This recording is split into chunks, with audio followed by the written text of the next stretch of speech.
I understand we have a bill introduction. Senator Thompson. Thank you, Mr. Chairman. I appreciate this this late session introduction. This would be RS number 1839. I'm calling it the Healthcare Individual Rights Affirmation Act. I did not want to muddy up another bill that has a similar subject, but this expands it. Basically, what it does is it allows the individual to make the right to refuse to wear a mask, and the individual shall not be refused access to a place accessible to the general public because of their decision to wear a mask. Individuals shall not be denied housing or refused access to a place accessible to the general public in any way, separated from the general public because of a person's decision to receive or not receive a vaccination. And it also allows a physician to prescribe a federal FDA approved drug for off-label use. The aim of this is, you know, in the COVID situation, we knew that there was hydroxychloroquine and ivermectin available. And this kind of opens up to allows doctors to prescribe those medicines, and it does exclude any controlled substances as defined in KSA 655701. And it also provides immunity from a physician with a number of things to provide them liability from any damages if they, after consultation with the patient, and the patient decides to take that medicine, it relieves the physician from any liability. So with that, I'll stand for any questions. Thank you. Committee, are there any objections to introducing this bill? Any questions on the bill? Seeing none, the bill will be introduced. Thank you very much. I'm looking for the proponent. He's not here.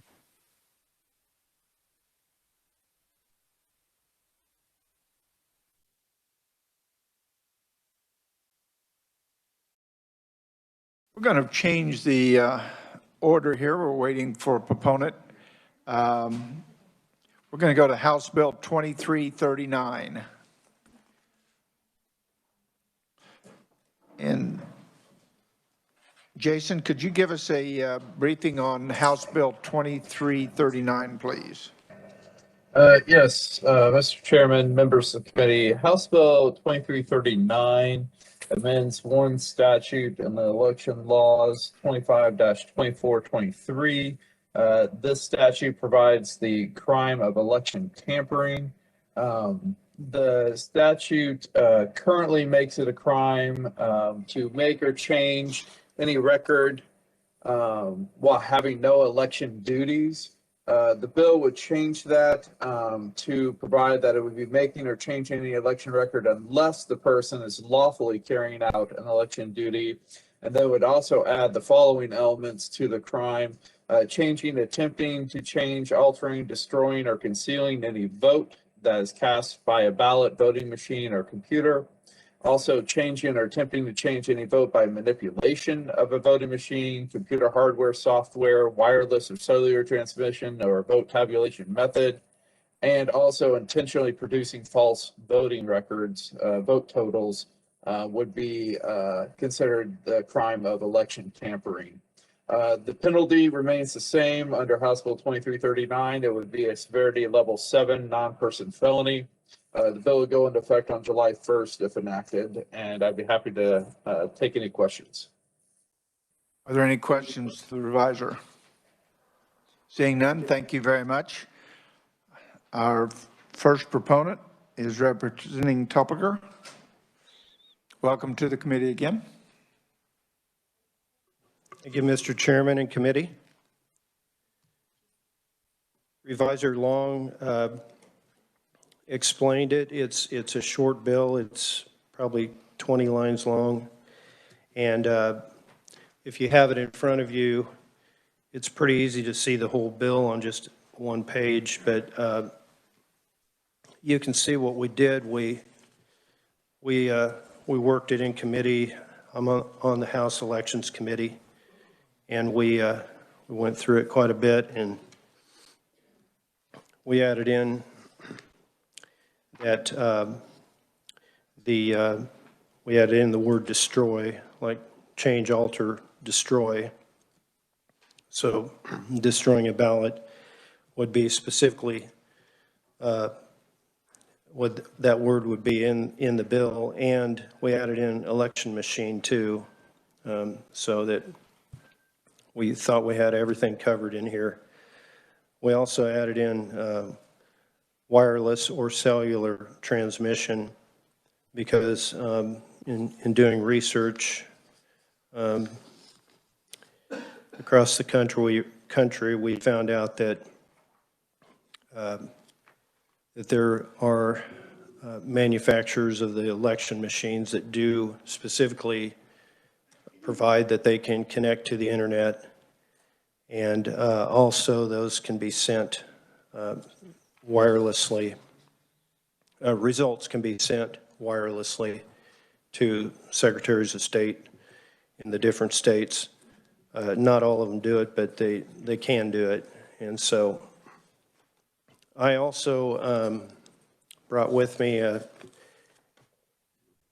article from last year in January, before any of the controversy about election fraud. Well, I mean, over the years, there's been a lot of controversy about possible election fraud, but with all the machines. But this article, and I can get you all copies if you want, was written January 10th, so 11 months or so before the presidential election, and there was research done by, I believe this was an article by, I think I already said, NBC News, and I can get it to you, but it's an in-depth article about how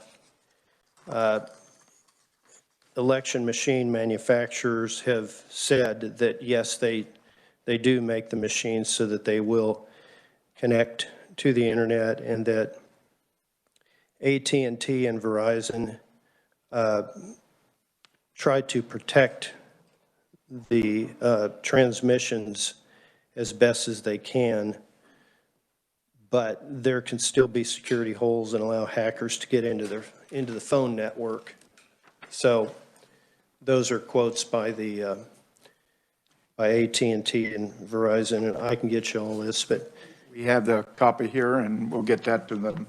We'll get Okay. that to the committee. And so, to wrap up, just explaining this bill, Mr. Chairman, these changes, I think, could help with voter trust and confidence in the integrity and security and sanctity of the entire election system. And I would stand for questions. Thank you very much. Are there any questions? Yes, Senator Reichman. Thank you, Mr. Leader. Thank you for this bill. I know this last election, I was very concerned. A lot of different states seem to be a lot of irregularities, to say it nicely. Do we have much of a problem here in Kansas? Are you aware? Thank you.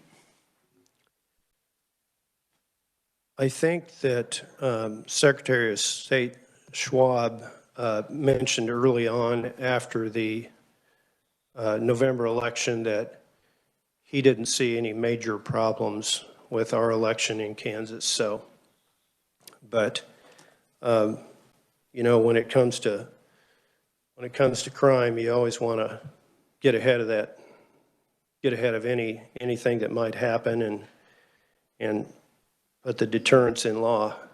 So I think that's what this bill does. Okay. Thank you. Senator Ware. Thank you so much, Mr. Chairman. Of course, we want to have our elections as squeaky clean as we can possibly manage. I have a little bit of a concern about some unintended things, like what anybody who's changing or attempting to change, alter, destroy, or conceal any vote cast by paper ballot, the paper ballot in particular is my concern. What if the voter themselves were just wanting to keep their vote private and concealed it until they got across the room to the person that, they hand it to?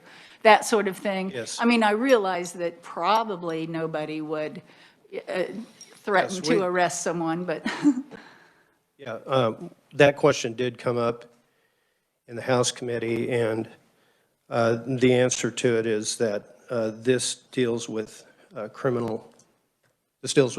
So a voter just filling out their own ballot and then concealing their ballot, of course, that would be totally legal and probably expected.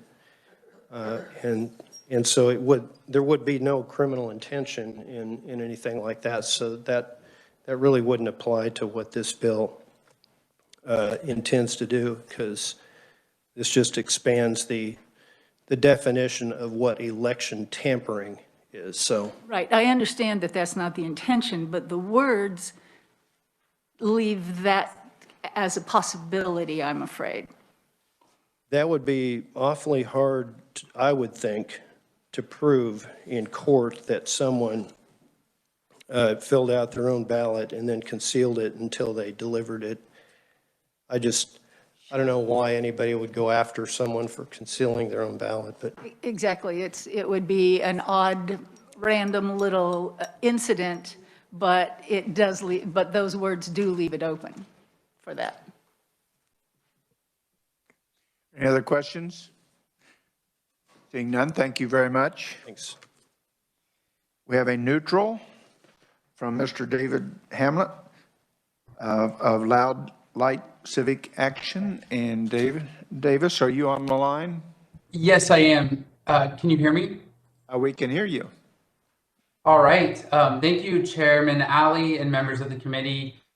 This bill, I gave testimony in the House, and I still have some of the same concerns. I do want to commend Representative Toplicker. I think did improve the bill whenever they amended it in committee. But one of the concerns is exactly what Senator Ware was raising. Again, the language is written so broad, and we know how contentious elections are, that if someone really wanted to just throw a fit and drag out elections, if they could attempt to say that these voters were concealing their ballots, and so, for example, you should throw out all the results at this polling place because they have a picture of voters concealing their ballots.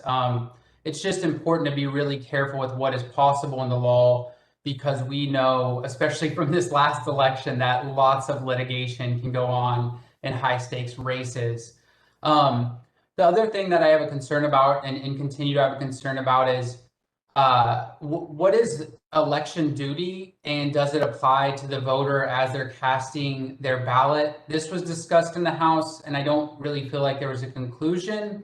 And the reason I think this is important is because this appears to prevent a voter from spoiling their ballot. And that would be, say you go in and you make a mistake on your ballot and you want to spoil it and get a new ballot. So you would go to the election worker and they can actually destroy that ballot and give you a new ballot.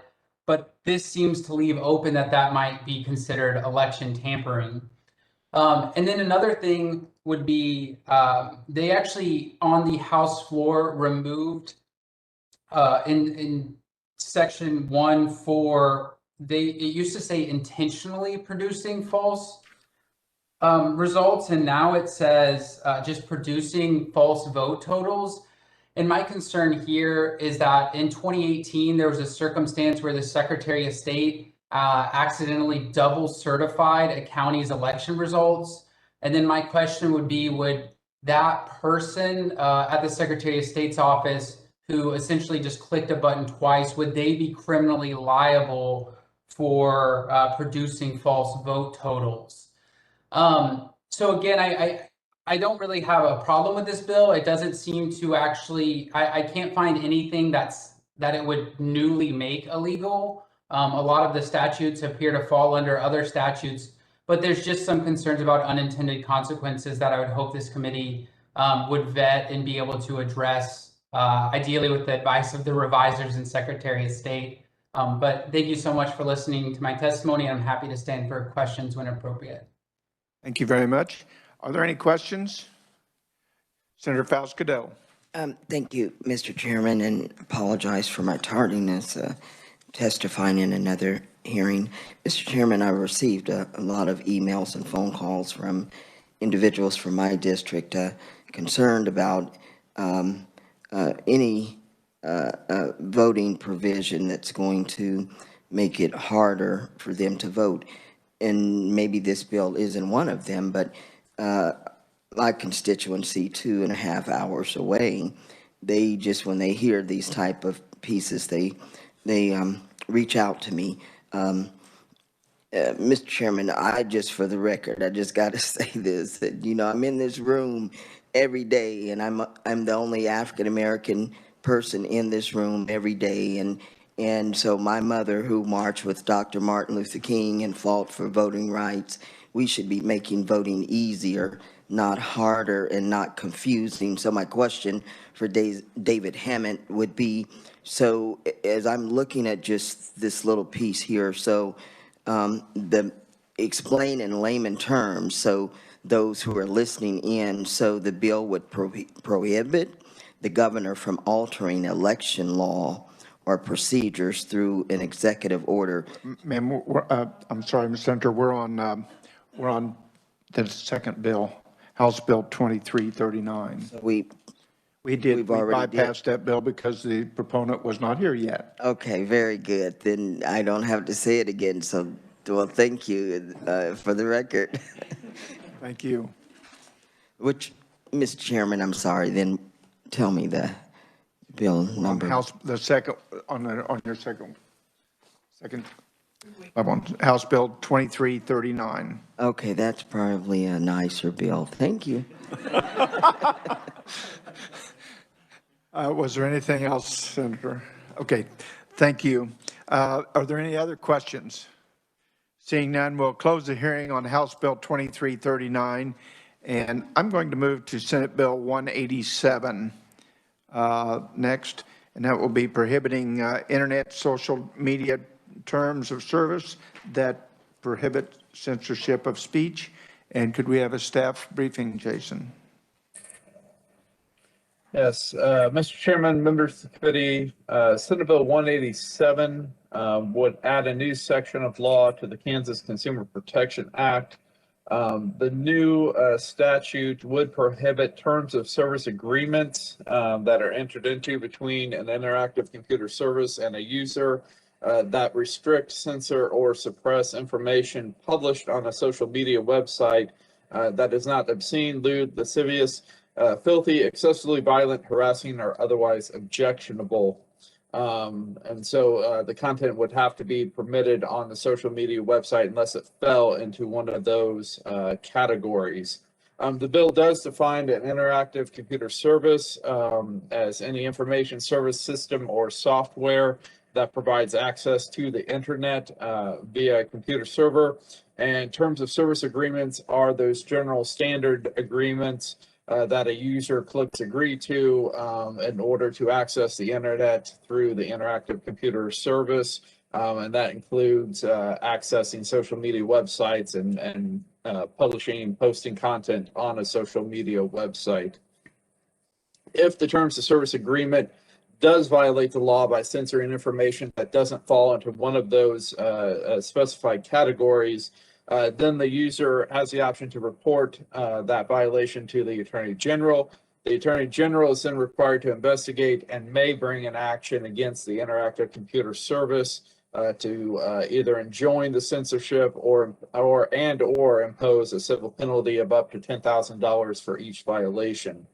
Additionally, Senate Bill 187 provides the user with a private cause of action in state court against the interactive computer service. The user may seek statutory damages of at least $75,000, actual damages, potentially punitive damages in certain cases, and could also seek injunctive relief to stop the censorship or suppression of their content that they posted. If the interactive computer service restores the censored information, they can do so to try and mitigate the damages claimed by the user. And the service can also limit or restrict content that can be on the social media website to only those specific subjects that are described in the terms of service agreement. The bill will go into effect on July 1st if enacted. I'd be happy to answer any questions. Are there any questions? Seeing no questions, thank you very much. We'll move on to the proponents. And Senator Stephan, would you mind if I ask the representative to go first? Not at all. Thank you, because I believe she has an 11 o'clock appointment. Senator Lehan, welcome. Thank you very much, Chair and Committee. Sorry. This ain't my first rodeo, but I might act like it. Thank you so much, Mr. Chair and Committee. It is a great joy to be able to be here with you this morning.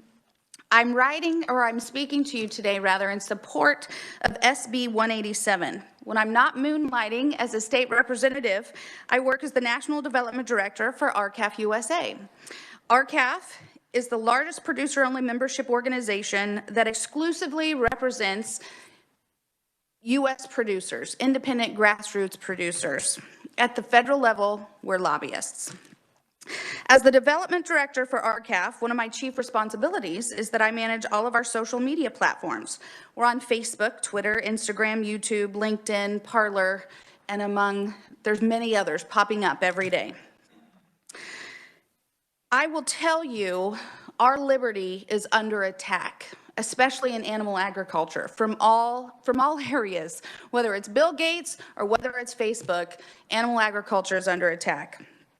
I have found my members to be censored in the matters of animal agriculture. For instance, if a member posts a video of a baby calf being born, or one of our members posted a video of them competing at a rodeo, it was censored as a violation of the community standards. Another instance, and probably one of the most telling for my scope, is that when we have bills that are being considered in Congress, that we will issue a call to action to our membership. Those bills a lot of time are deemed a violation. Encouraging participation in this governmental process should not be considered offensive. Encouraging people to call their senators, to call their representatives, should be something that I certainly appreciate when my constituents call me, and it should be something that is a fluid process. However, it feels as if the only time there's a violation is if we have a bill that would be conflicting on the agenda of the left. Rural America is facing so many challenges. The weather, Senator Reichman, you know this out west where we live. The weather, the markets. We do not need to be having our message censored on any of the social media platforms that we're trying to support our livelihood and support the backbone of really Americana. Farmers and ranchers are essential to our food supply. I think if you saw during COVID, our grocery stores were empty. Food, all of a sudden, those in the city realized that food doesn't come from the grocery store. It comes from family farms. And we simply want to be able to tell our story, and to be able to tell our story in an environment that is friendly to those on the conservative side of the aisle. I appreciate your time today. I appreciate you listening to my testimony. I will stand for questions, maybe. Otherwise, I'm going to be on the floor. Thank you very much. I do know that you have another appointment at 11 o'clock. Are there any questions for the representative? Seeing none, thank you for being here today.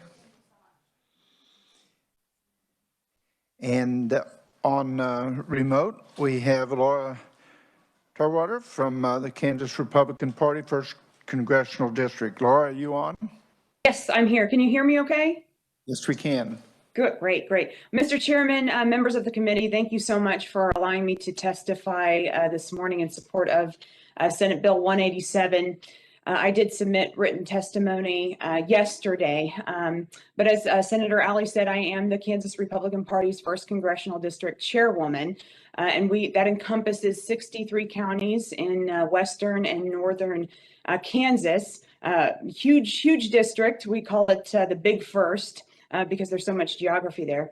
And I am also the president of our local Wild West Republican Women's Club here in Dodge City, which is under the umbrella of the Kansas Federation of Republican Women.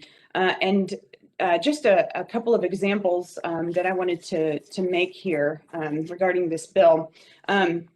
Our district and our club have actually been victims of censorship through social media. We utilize these social media platforms and online video chat services a lot, basically for the reason of there is so much geography in between our counties that we serve. So we use this and we use that for event notices, meeting notices, just to distribute information, get some provide some education and training to our members. And so a couple of examples of that, in January, we had developed a Big First Republicans private Facebook group page.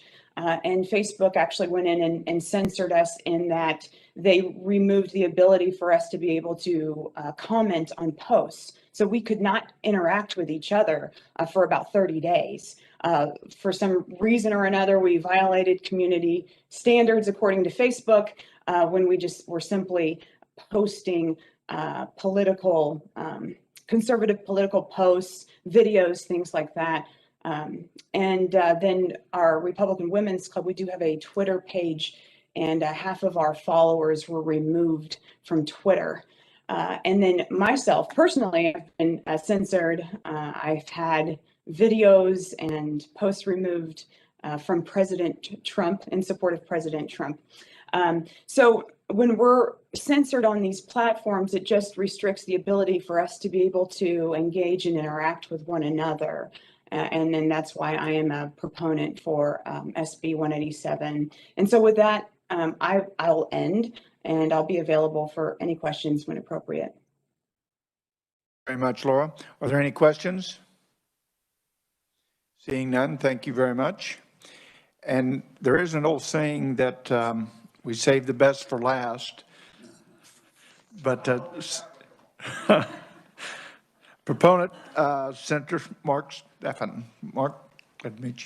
Yes, Mark Steffen, Senator, District 34th. Thank you, Chairman and committee members. Again, I call this the social media anti-censorship bill. What we're really trying to do is create a level playing field. As you'll see through this, there's no verbiage referring to conservative views or liberal views, because the reality is, while the barrel may be pointed at people of opinions such as myself, that barrel can move and point the other direction. So my real hope is at the end of the day, at the end of this process, that this becomes a bipartisan bill.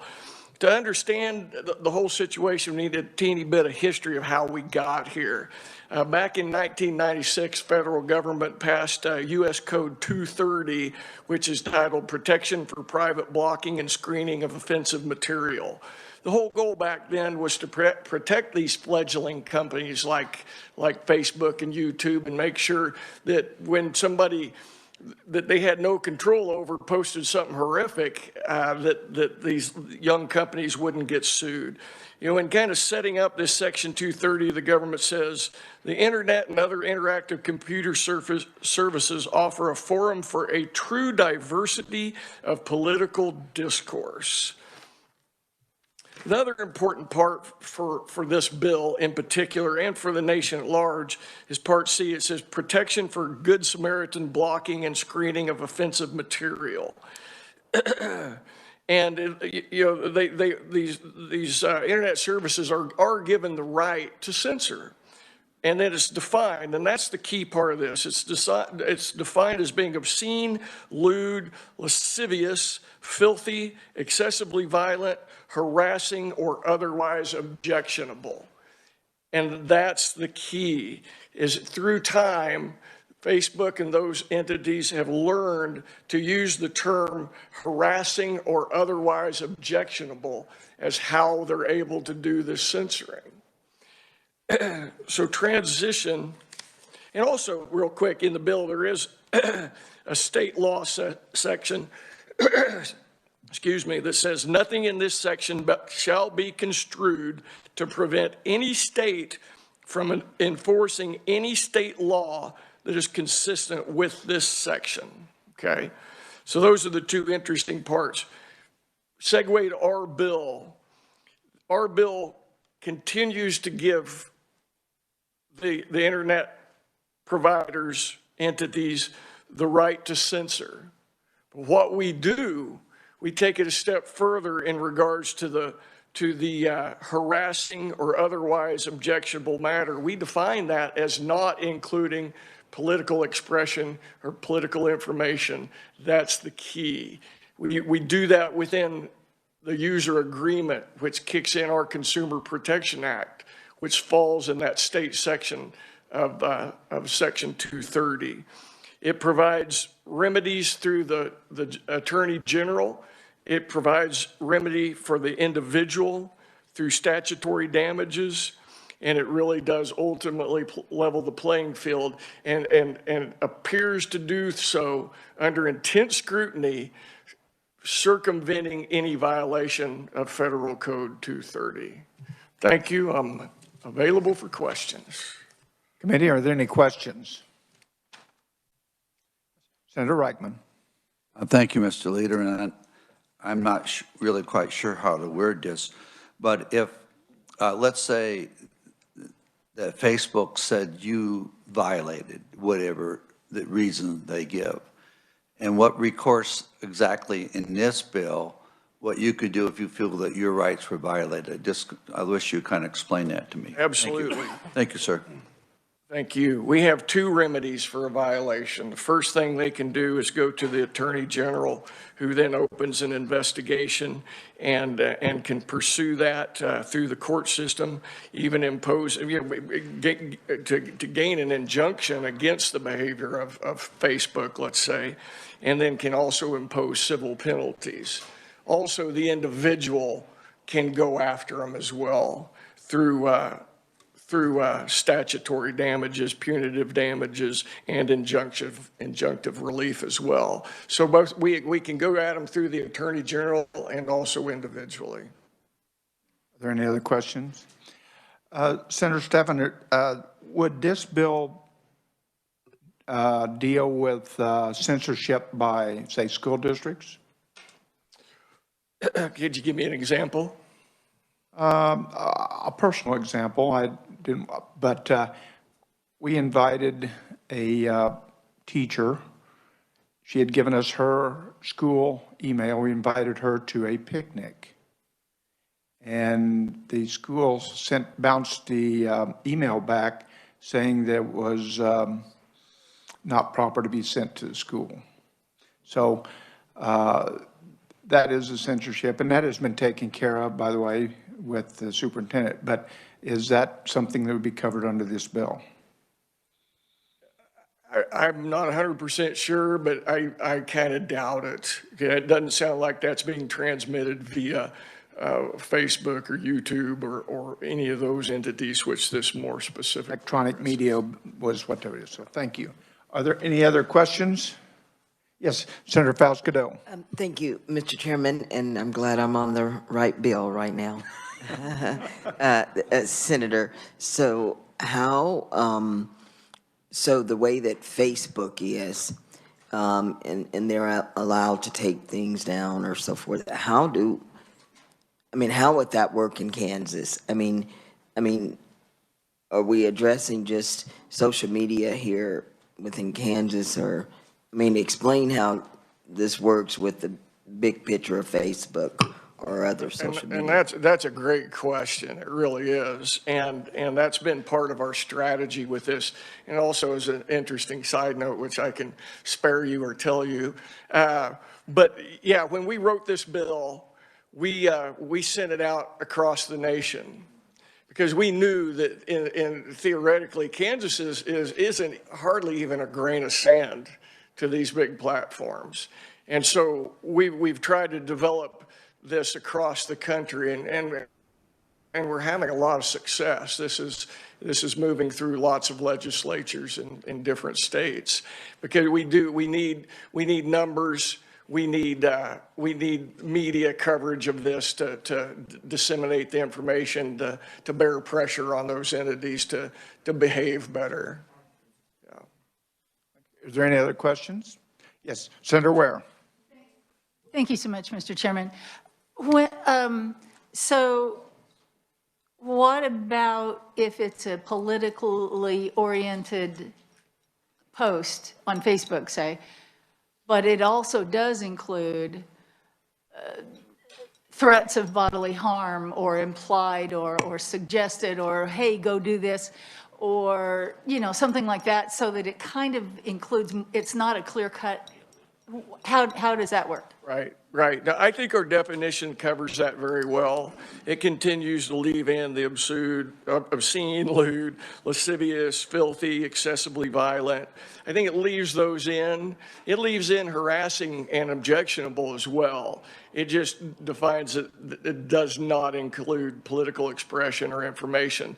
So, you know, political expression that still contained violent intent or demands, that you would still be violating the violent part of this, and would still be censorable, in my humble yet not legal opinion. Good, I hope so. Thanks. Any other questions? Thank you very much for attending today. Appreciate that. Okay, we have a neutral.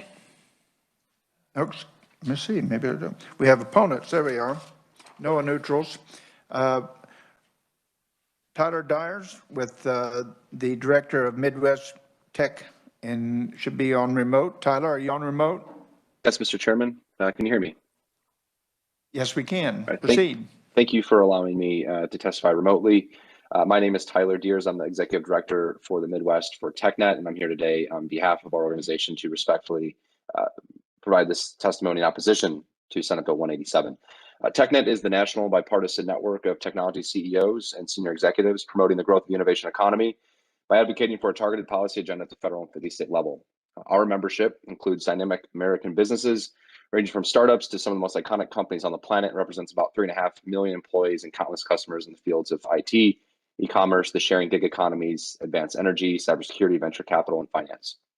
Our members are committed to keeping their users safe online, which is why social media companies and others review millions of pieces of content every day in order to remove harmful content that conflicts with their policies. Kansas should encourage these companies to have these content policies as they govern the removal of content showing the exploitation of children, child sexual abuse materials, bullying, harassment, gore, pornography, and endless spam. Instead, this bill creates an incentive for companies to not prohibit and remove any objectionable content in order to avoid the frivolous lawsuits that this bill would create. The result would be the rapid spread of abhorrent and illegal content that will cause real-world harm in Kansas communities and beyond. Social media companies understand that they have an obligation to remove objectionable content. Otherwise, their users will be subjected to dangers like images of child endangerment, financial scams, spam, and other nefarious links. Companies take this responsibility seriously, removing harmful content in an unbiased manner while keeping their services open to a broad range of ideas. In the overwhelming number of cases, removal of offensive content is accomplished as intended. However, the sheer volume of content, hundreds of millions of posts per day, ensures that both artificial intelligence and human reviewers at companies cannot get it right 100% of the time. Billions of transactions, after all, will inevitably lead to errors. It would be fundamentally unfair to implement such a draconian penalty for instances where code misfired or a simple mistake was made. As written, the scope of the bill would also affect many other businesses as well, such as news sites, platforms for hosting reviews and comments, business-to-business services, and education and learning platforms. Additionally, the bill runs counter to the American Free Speech Law governing content liability on the Internet, Section 230 of the Federal Communications Decency Act. Since its enactment in 1996, Section 230's two key provisions have empowered online intermediaries to remove harmful content while providing them with the same conduit immunity that commonly exists in other real-world offline contexts. For example, not holding a bookseller liable for libelous books, but rather the individual who committed the libel. Due to Section 230, American companies have the right to curate information on their service to meet the needs and expectations of their customers. Section 230 has supported innovation across the internet while also encouraging companies to be good Samaritans by allowing them to restrict access to or availability of material that the provider or user considers to be obscene, lewd, lascivious, filthy, excessively violent, harassing, or otherwise objectionable content, whether or not such material is constitutionally protected. For the reasons TechNet opposes this legislation, we thank you in advance, Mr. Chairman, again for your time and your consideration. Thank you, Tyler. Are there any questions for Tyler? Seeing none, thank you very much. We're going to move on to next opponent is Steve Doblinko with NetChoice. Steve, are you online? I am, Mr. Chairman. Proceed. We can see you. Thank you. Chairman Alley, members of the committee. I'm Steve Del Bianco. I'm the president of a national trade association called NetChoice, and our members include Amazon, Facebook, Google, and Twitter. My members are understandably very concerned about this legislation, but I'd like to explain why this bill is a bad move for Kansans and for conservatives. As a lifelong conservative, I went door to door for Richard Nixon in 1972 and Reagan in 1980, trying to find the silent majority out there of American voters. Now, at the time, you probably remember, there was no way for the silent majority to connect with each other across town or around the country.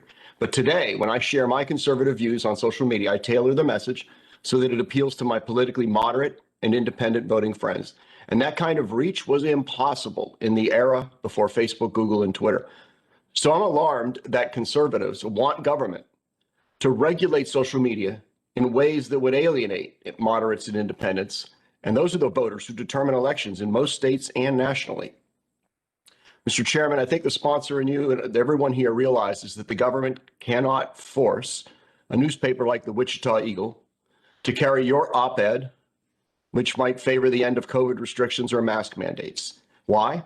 It's because of the First Amendment. The First Amendment starts with the words, Congress shall make no laws. The First Amendment prohibits government from compelling people or newspapers or social media to carry speech that they don't want to display. Mr. Chairman, this has nothing to do with Section 230. Section 230 just addresses how to settle lawsuits quickly. It is the First Amendment that would bar any lawsuits for removing content that you prefer that they keep up. So how do you figure that the Kansas government can force Facebook, Twitter, and YouTube to carry speech that's against their community guidelines? I'm not a lawyer, but I did spend a lot of money with the world's largest law firm who say that this bill is prohibited by the First Amendment. And I attached their 14-page memo to my written testimony. And just yesterday, just last night, Utah Governor Spencer Cox vetoed his state's first in the country anti-censorship bill, saying, quote, it raises significant constitutional concerns. So if SB 187 will likely be enjoined and overturned on First Amendment grounds, what happens next? All you'll have done is to encourage moderators by confirming that state governments cannot violate the First Amendment. On the other hand, what if the bill survives the First Amendment challenge? What then? I'll just give you two quick examples. YouTube could be sued when, say, Church of the Resurrection activates content filters for user comments that are on the church's YouTube channel. So a pro-abortion or atheist advocate, they're not on the list of objectionable subject matter in SB 187, so they could sue to have those comments restored. Under SB 187, unscrupulous and unrelenting online marketers could sue when internet service providers and social media sites block spam messages and unwanted ads. So, Mr. Chairman, I'll close to say, well, what should conservatives do with the frustrations that we feel about how the largest social media platforms are moderating posts? My answer is to trust competition. Join social media platforms that are friendlier to posts that you might want to make about the election, about COVID lockdowns, and about cancel culture.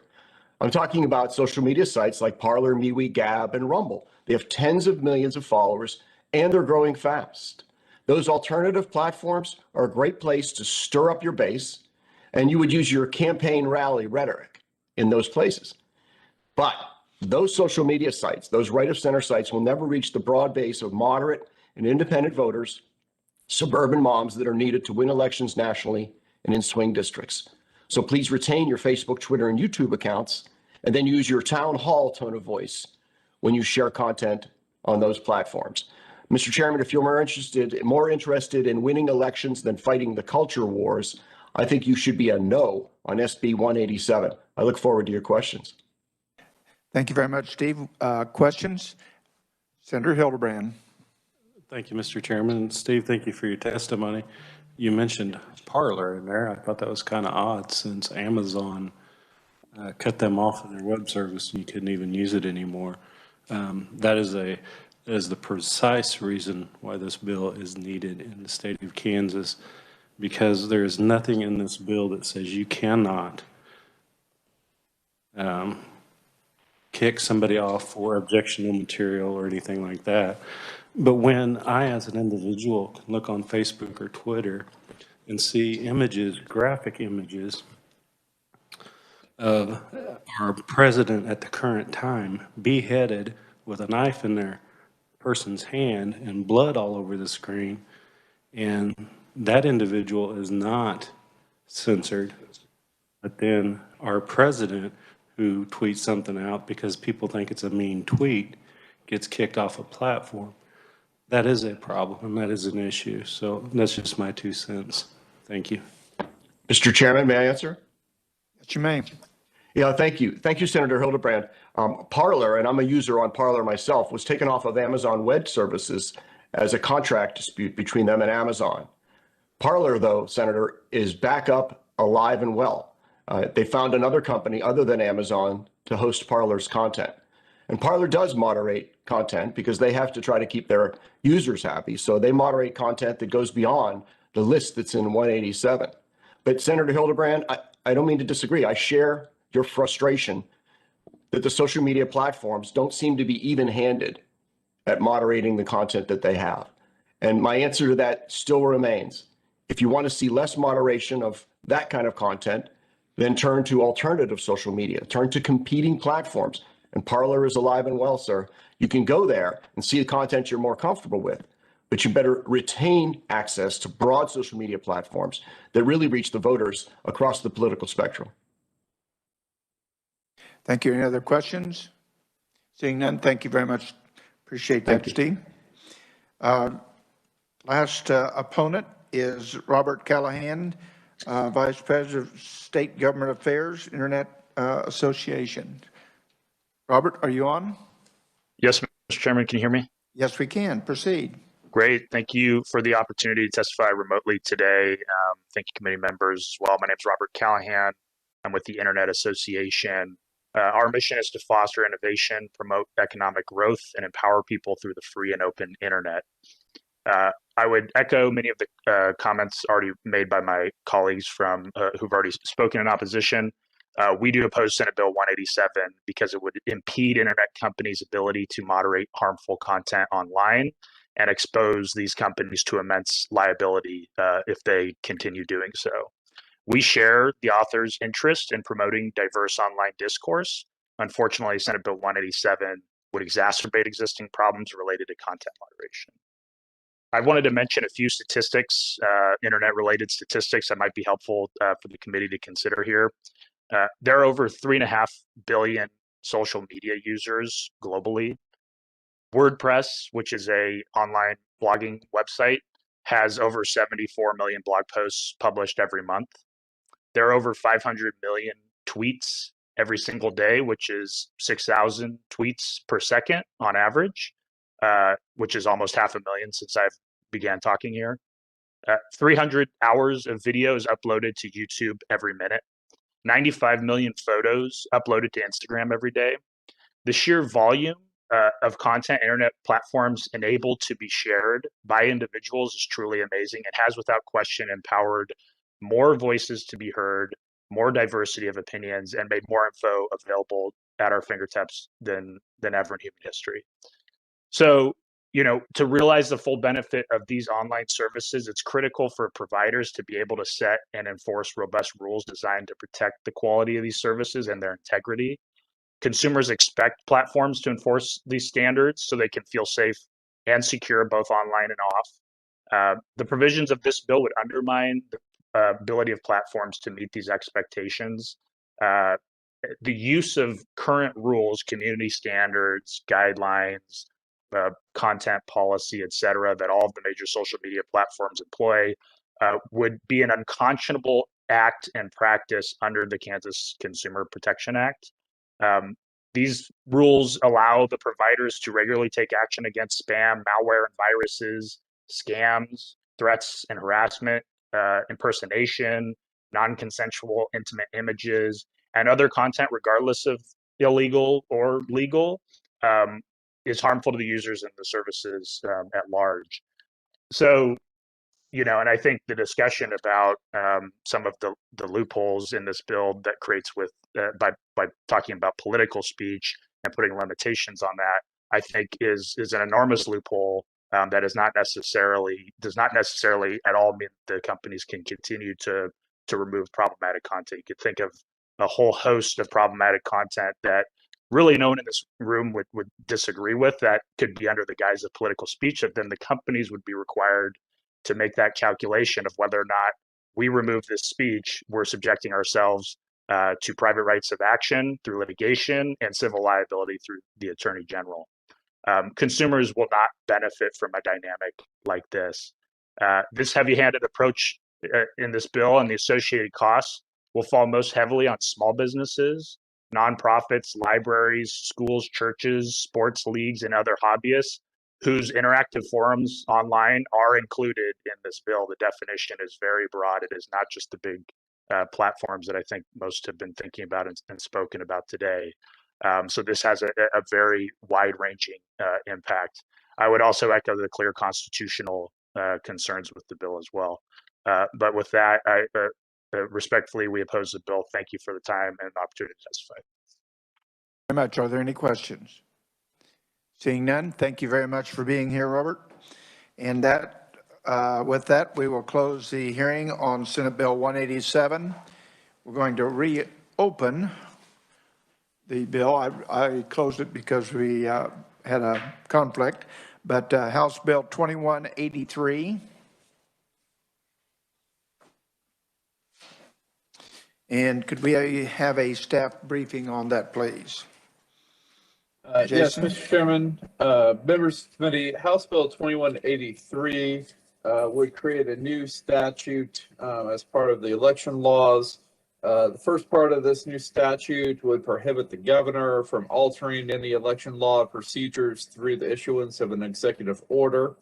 The second part would prohibit the executive branch and the judicial branch from altering any state election laws except as permitted to the Secretary of State under subsection C of this new section, which leads me to the third part of the bill, which requires the Secretary of State to obtain the approval of the Legislative Coordinating Council before entering into any consent decree or other agreement in any state or federal court regarding the enforcement or alteration of any election laws or procedures. And finally, the bill would repeal 25-622. This statute currently provides that the Secretary of State may designate temporary alternative methods for the distribution of ballots in cases of war, natural or man-made disasters, equipment failures, or other emergency conditions or circumstances which make it impossible for voters in a voting area to obtain ballots as provided by law. The bill would go into effect on July 1st if enacted, and I'd be happy to answer any questions. Thank you, Jason. Are there any questions? Senator Faust-Cadeau. Thank you, Mr. Chairman, and I won't give the other commentary. I'll just ask. Jason, for those who are listening in, so in layman's term, explain prohibiting the governor from altering election laws. I mean, just explain how in a real situation that would work. And then a second question is, what other types of methods would the Secretary of State's office use to distribute ballots? Thank you. Mr. Chairman, members of the committee, I don't know if I have a specific example of how this bill would work practically. Essentially, if circumstances arise and the governor wanted to make changes for public purposes and how elections were and how ballots were going to be delivered or how voters were going to go to the polls and cast their ballots, and those alternative methods were not in conformance with existing election law at the time. House Bill 2183 would prohibit any such executive order. It would also prohibit any other agency under the executive branch or any court from the judicial branch from approving any alteration of those election procedures as well. It would allow the Secretary of State to enter into consent decrees or other agreements to alter those election procedures, provided that those agreements are approved by the Legislative Coordinating Council prior to entering into such agreements or decrees. In terms of your second question, I would have to refer to the Secretary of State's office as to what other methods they might have available to them in these circumstances if 25-622 were repealed. Thank you, Jason, for that. Yes, Senator Faust-Goodell. Mr. Chairman, I'm even more confused now, to be quite honest, and so hopefully the proponent of the legislation can clear this up of what's... Let us proceed, and we'll see if we can't clear that up for you. We do have a couple other questions. Senator Dietrich first, and then Senator Ware. All the time, sorry. Thank you, Mr. Chair. So, Jason, has the governor at any point in time, not this governor, any governor ever altered our election process that you're aware of? I'm just curious about the history. I have not done any extensive research to look back to see if any executive orders have been issued to alter amendment election laws. I would have to look into that. Okay, thank you. I just thought maybe you knew. Thank you. Senator Ware. Thank you, Mr. Chair. So I thought that the Secretary of State was the main person handling elections. The governor has authority to affect how elections are run? No, the Secretary of State's office is the chief executive officer for carrying out and conducting elections in the state of Kansas. My understanding is House Bill 2183 is broadly directed towards any authority the governor might try to exercise through the governor's executive order powers that could result in the alteration of any election laws or procedures. I don't know that the governor doesn't have necessarily the authority to do so, but in exercising executive authority powers, if there is some element of an executive order that would have the effect of altering election law procedures, House Bill 2183 would prohibit that implementation.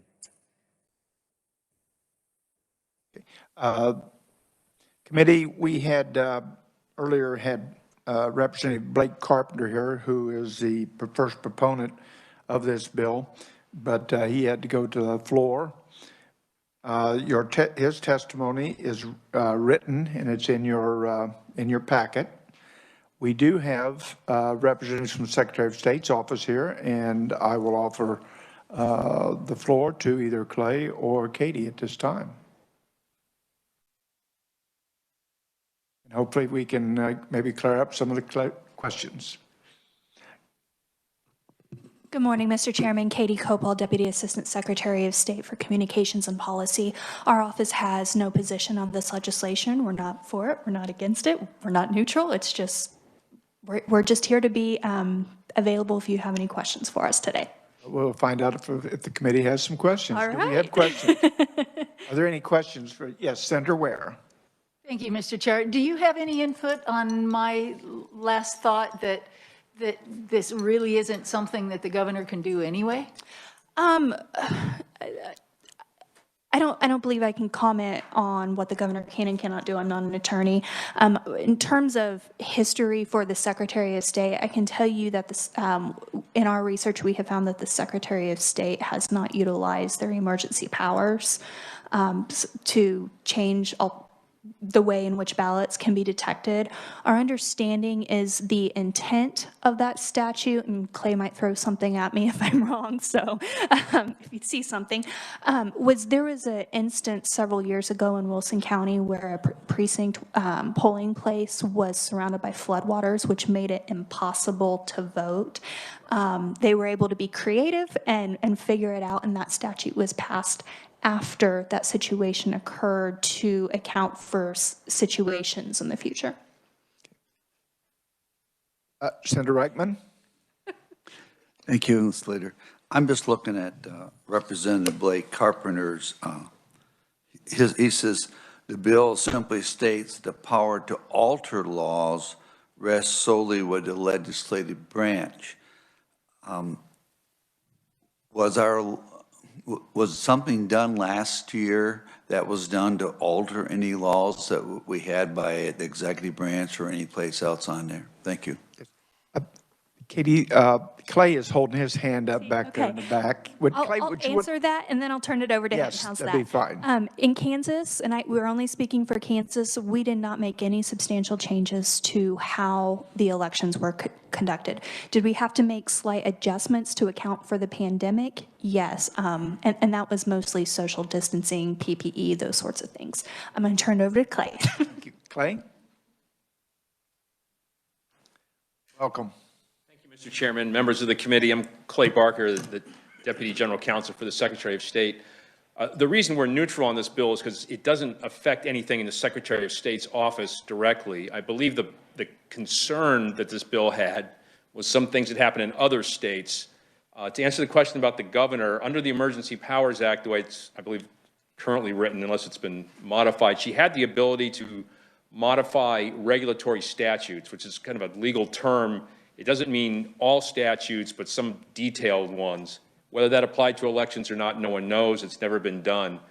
So that possibility was there. The concern that happened in other states was one of three things. Either a single elected officer seemed to have unbounded discretion to change any elected law. Like in New York, they went from primarily polling places to mail based on a governor's edict, which caused concerns.